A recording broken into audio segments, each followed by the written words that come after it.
اعوذ باللہ من الشیطان الرجیم، بسم اللہ الرحمن الرحیم۔ السلام علیکم ورحمۃ اللہ وبرکاتہ۔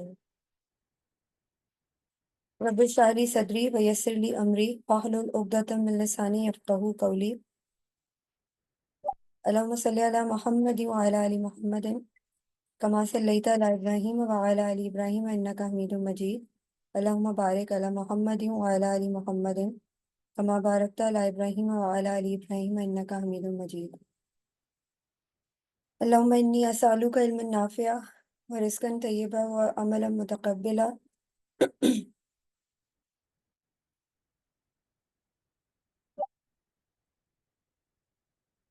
اللہم ارنا الحق حقا وارزقنا اتباعہ وارنا الباطل باطلا وارزقنا اجتنابہ۔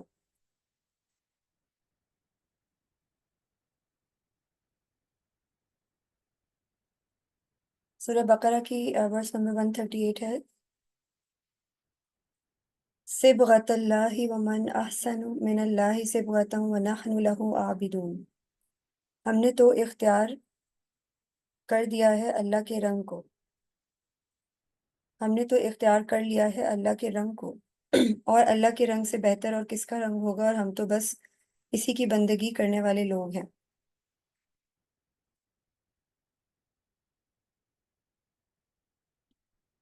مفسرین کے مطابق یہ آیت یہود و نصارہ کے ان نظریات کی رد میں نازل ہوئی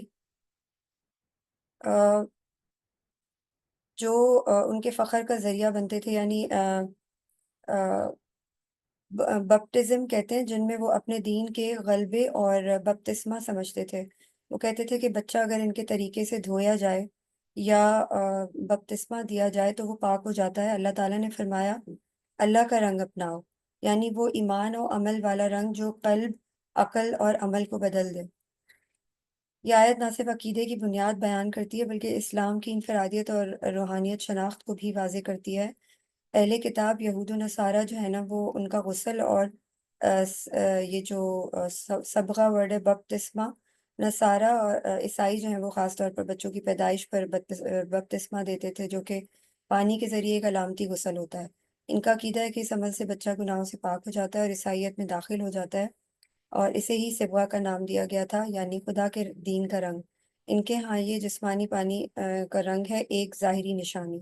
یہود کے ہاں بھی کچھ مخصوص مواقع پر غسل اور تطہیر کے خاص احکام موجود ہوتے ہیں، ان سے متعلق ہوتے ہیں، اور جو ریشل پیورٹی ہوتی ہے، مگر وہ زیادہ فقہی اور نسلی خالصیت جیسے مخصوص حالتوں میں غسل اور طہارت کو اس کا نام دیتے ہیں۔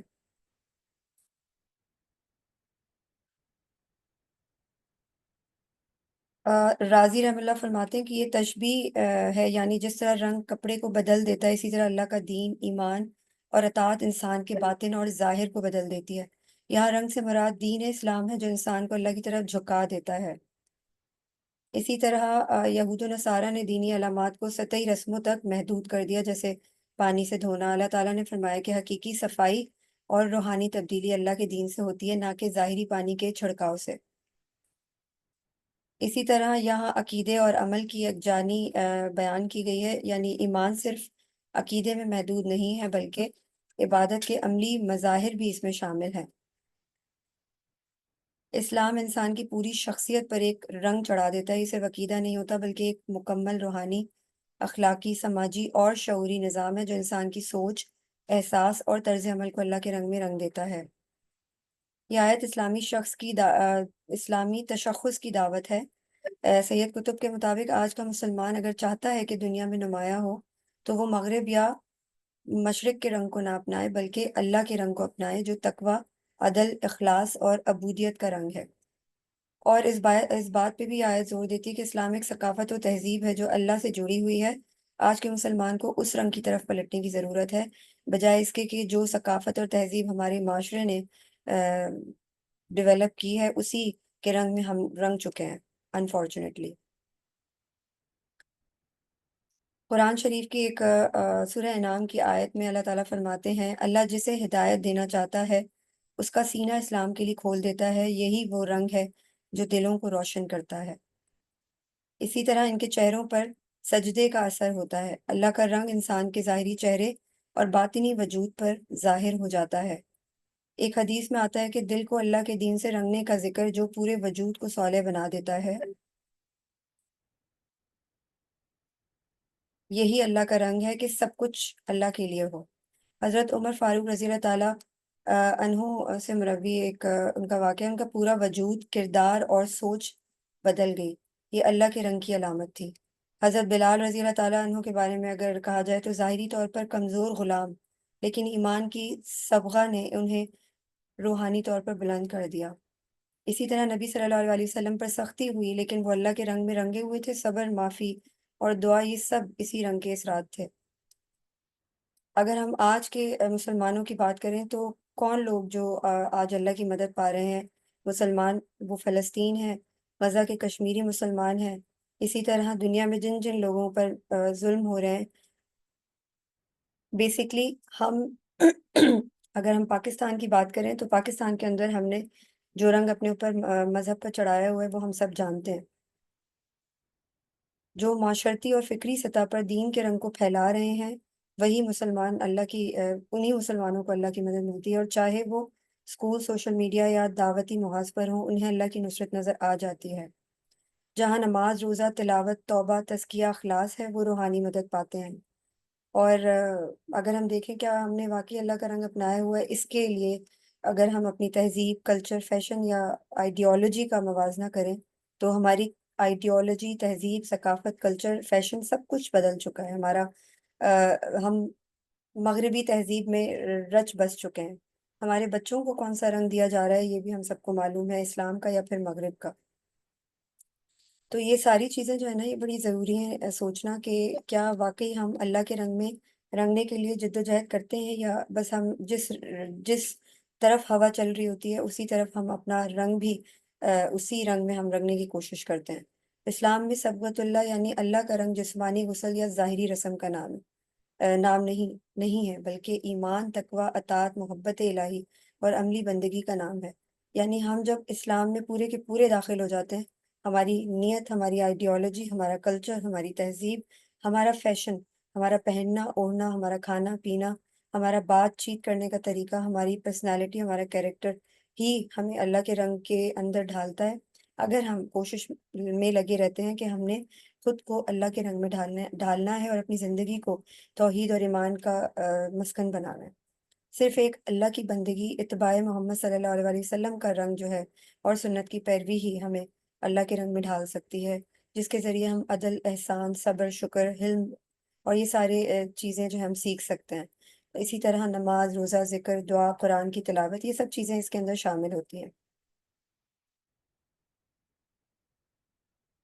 بیسکلی صرف ظاہری تبدیلی جو ہے نا، وہ ہمیں ایک ہمارے اندر ایک اندرونی اور روحانی تبدیلی لانے کے لیے کافی نہیں ہوتی، بلکہ ہمیں خود بھی اس کے لیے جدوجہد کرنی پڑتی ہے۔ ہمیں اپنے عقیدے پر، اپنی سوچ پر، اپنے کردار پر اور اپنے احساسات اور زندگی گزارنے کے ہر شعبے پر ہماری جو ظاہری تبدیلی ہے، اس کے بعد ہمارا عقیدہ، سوچ، احساسات، یہ سب چیزیں ہمارے لیے بہت میٹر کرتی ہیں اللہ کے رنگ میں رنگنے کے لیے۔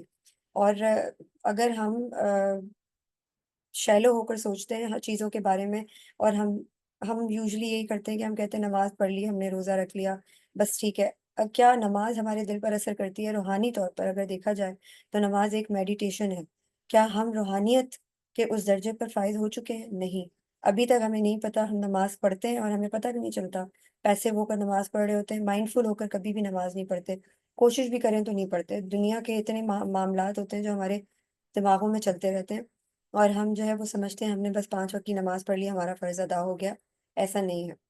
تو جو اللہ کا بندہ بن جاتا ہے، اسے وہ نہ شہرت کا پجاری ہوتا ہے، نہ مال کا غلام ہوتا ہے، نہ انا کا اسیر ہوتا ہے، بلکہ سراپے بندگی اور سراپے محبت اور سراپے اطاعت بن جاتا ہے۔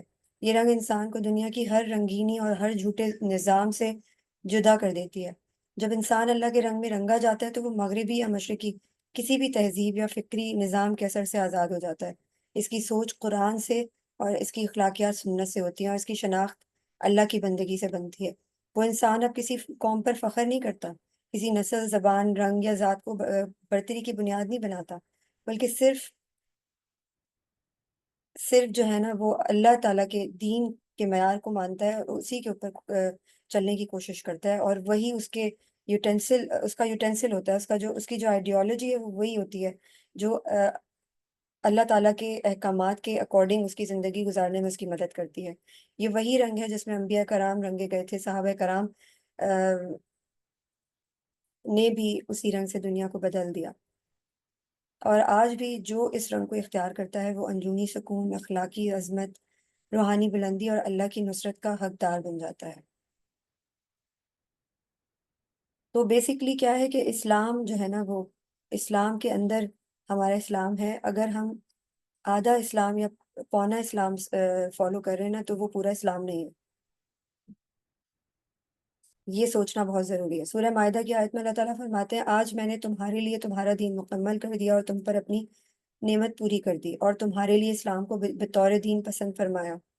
اس آیت سے واضح ہوتا ہے کہ اسلام نہ صرف عبادات کا نام ہے بلکہ زندگی کے ہر شعبے کے لیے رہنمائی فراہم کرتا ہے۔ عقائد، عبادات، اخلاق، معاشرت، سیاست، معیشت، جنگ، امن، عدل، تعلیم، تربیت، تجارت، خاندانی نظام، سب کچھ اسلام میں موجود ہے اگر ہم اسلام کو سمجھنے کی کوشش کریں۔ جو اسلام کے دائرے میں ہے وہی اسلام ہے۔ یہ یہ جملہ ایک اپنے اندر ایک بڑا ہمیں ایک واضح کلیئرٹی دیتا ہے کہ اللہ اور رسول صلی اللہ علیہ وسلم نے جس بات کی اجازت دی ہے وہی صحیح ہے۔ جو سنت، قرآن یا شریعت کے خلاف ہو، وہ خواہ کتنی ہی مقبول، خوبصورت یا ترقی یافتہ نظر آئے، وہ اسلام نہیں ہے، وہ انوویشن ہے، وہ بدعت ہے۔ اسلام نے کسی فلسفے کا اسلام جو ہے نا وہ کسی فلسفے کا مرہون منت نہیں ہے، اور نہ ہی کسی تہذیب یا دور کا پابند ہے۔ جو چیز اسلام کے دائرے میں آ گئی وہی خیر ہے، وہی عدل ہے، وہی حسن ہے، اور وہی راہ نجات ہے۔ بہت سے لوگ کہتے ہیں نا کہ اسلام جو ہے وہ اس زمانے میں تو کچھ مطلب وہ زمانہ ہی اور تھا، اس لیے صحابہ کرام اور نبی صلی اللہ علیہ وسلم جو ہے وہ ان کی وہ آزمائشیں تھیں۔ یہ دور الگ ہے، تو اس میں ہم نے اسلام کو ڈفرینٹلی پریکٹس کرنا ہے۔ It is not just like that, بلکہ وہ دور بہت مشکل تھا، یہ دور، اس دور میں پھر بھی ہمارے لیے آسانیاں ہیں۔ اسلام اسلام کل جو ہے نا، اسلام کل کا مطلب یہ ہوتا ہے کہ اس کو مکمل طور پر اپنانا، ٹکڑوں میں نہیں۔ صرف نماز روزہ ہی نہیں بلکہ دل، زبان، نظر، تعلقات، مال، کاروبار، تعلیم، سوچ، ہر چیز اسلام کے مطابق ہے۔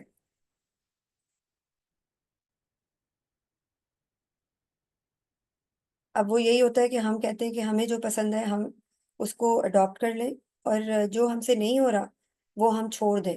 کوئی بات نہیں، اللہ تعالیٰ دین میں اتنی سختی نہیں ہے، ہم بچ جائیں گے، ہمارے نبی صلی اللہ علیہ وسلم کی جو دعا ہے اس سے بچ جائیں گے۔ اور بہت سے علماء کو بھی میں نے کہتے سنا ہے کہ وہ کہتے ہیں کہ آپ یہ ذکر کر لیں گے تو آپ بچ جائیں گے، اور ہمیں تو ہمارے نبی صلی اللہ علیہ وسلم جو ہے وہ اپنی امت کو بچا لیں گے، مگر ہم یہ نہیں دیکھ رہے کہ ہمارے اعمال کیا کر رہے ہیں، کیونکہ وہی والی بات ہے کہ ہم جو بوئیں گے آج دنیا میں وہی ہمیں کاٹنا پڑے گا۔ اللہ تعالیٰ فرماتے ہیں، کیا تم کتاب، قرآن یا تورات کے کچھ حصے پر ایمان لاتے ہو اور کچھ کا انکار کرتے ہو؟ یعنی دین کو اپنی پسند کے مطابق چن لینا اور ناپسندیدہ چیزوں کو چھوڑ دینا اللہ تعالیٰ کو سخت ناپسند ہے۔ یہ دراصل خواہش پرستی ہوئی ہے یا پھر نہ کہ بندگی۔ اسلام میں یہ روش کیوں غلط ہے؟ کیونکہ دین بندگی کا نام ہے، پسند اور ناپسند کا نام نہیں ہے۔ یعنی اگر ایک مسلمان ہے، وہ سمعنا و اطعنا کہے، یعنی سننا اور اطاعت کرنا، اور اپنی رائے کو اللہ اور رسول صلی اللہ علیہ وسلم کی اطاعت کے تابع کرنا، یہی بندگی ہے۔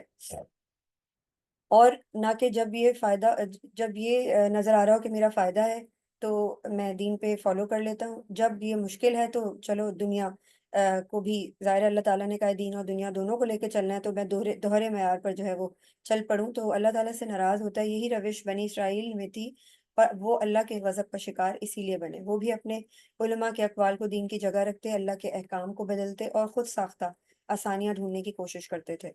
صحابہ کرام رضی اللہ عنہم جب مسلمان ہوئے تو اپنی تمام پسند اور ناپسند چھوڑ کر اللہ اور رسول کے احکام کے تابع ہو گئے تھے۔ حضرت عمر فاروق رضی اللہ تعالیٰ عنہ جیسے سخت مزاج صحابی بھی فرماتے تھے کہ اگر اللہ کے رسول کسی بات کا حکم دے تو خواہ میری طبیعت نہ بھی چاہے، مجھے اس پر عمل کرنا ہے، مجھے ان کی اطاعت کرنی ہے۔ بعض لوگ کہتے ہیں پردہ دل کا ہونا چاہیے، کپڑوں سے کیا ہوتا ہے، سود کے بغیر گزارا ممکن نہیں، آج کے دور میں تو ہو ہی نہیں سکتا، اب کیا کریں، مجبوری ہے، اللہ تعالیٰ تو ہماری نیتیں جانتا ہے، نماز دل کا معاملہ ہے، موسیقی روح کی غذا ہے۔ تو یہ ساری چیزیں جو ہے نا یہ بڑی امپورٹنٹ ہیں اس کے بارے میں سوچنا، یہ سب باتیں اسی سوچ کا عکس ہیں۔ جو پسند ہے وہ رکھ لو، جو مشکل یا ناپسند ہے وہ چھوڑ دو، اور یہی بات دین کو اپنی مرضی سے بدلنے کے مترادف ہوتی ہے۔ تو چناؤ جو ہے نا، اس کی آزادی نہیں ہے اسلام میں، بلکہ اطاعت کی دعوت ہے۔ اور دین جو ہے وہ اللہ کی طرف سے آیا ہے، ہماری مرضی سے نہیں۔ جو ہمیں پسند ہے وہ میٹر نہیں کرتا، جو اللہ کو پسند ہے، جو اللہ کے رسول کے کیریکٹر کے اکارڈنگ ہمیں فالو کرنے کے احکامات ہیں، ہمیں اسی کو فالو کرنے کی کوشش کرنی چاہیے۔ اسی طرح اگر ہم بنو ثقیف کے بارے میں بات کریں، جب طائف فتح ہوا اور بنو ثقیف کی مزاحمت دم توڑ گئی، تو کچھ وقت بعد بنو ثقیف کا وفد جو ہے وہ مدینہ منورہ آیا تاکہ صلح و اسلام کے بارے میں گفتگو کرے۔ تو آپ صلی اللہ علیہ وسلم نے جو ہے نا وہ اس طرح سے ہوا تھا کہ انہوں نے کہا کہ ہم جو ہے نا وہ نماز پڑھ لیں گے اور رکوع نہیں کریں گے۔ اس طرح سے تھا، ایک سیکنڈ، یہاں پہ تھا ایک،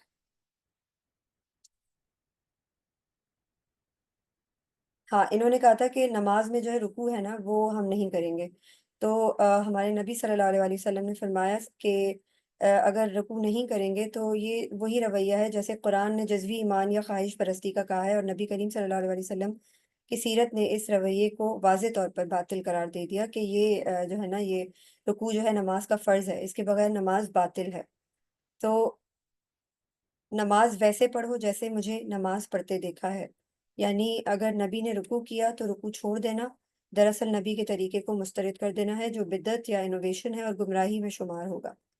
تو ہم مسلمان آج کیا کر رہے ہیں؟ ہم بہت سے لوگ کہتے ہیں حدیث اور سیرہ کا ہمیں کیا پتہ کہ کتنے لوگوں کے ساتھ سے گزر کر آئی ہے، ہمیں کیا پتہ۔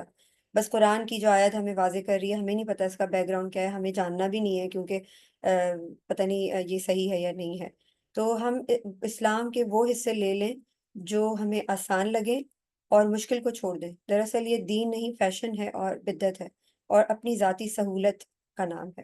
اگر کوئی کہے کہ میں نماز پڑھتا ہوں مگر رکوع نہیں کرتا، یا روزہ رکھتا ہوں مگر فجر نہیں پڑھتا، تو یہ وہی رویہ ہے جسے اللہ تعالیٰ نے مذمت کے قابل قرار دیا ہے۔ جیسے آپ دیکھ لیں کہ ہم 4 نمازیں پڑھتے ہیں، 5ویں فجر نہیں پڑھی جاتی، عشاء نہیں پڑھی جاتی، ہم کہتے ہیں کوئی بات نہیں، 3 تو پڑھ رہے ہیں نا۔ اسی طرح ہم اپنے آپ کو جسٹیفیکیشنز دیتے رہتے ہیں۔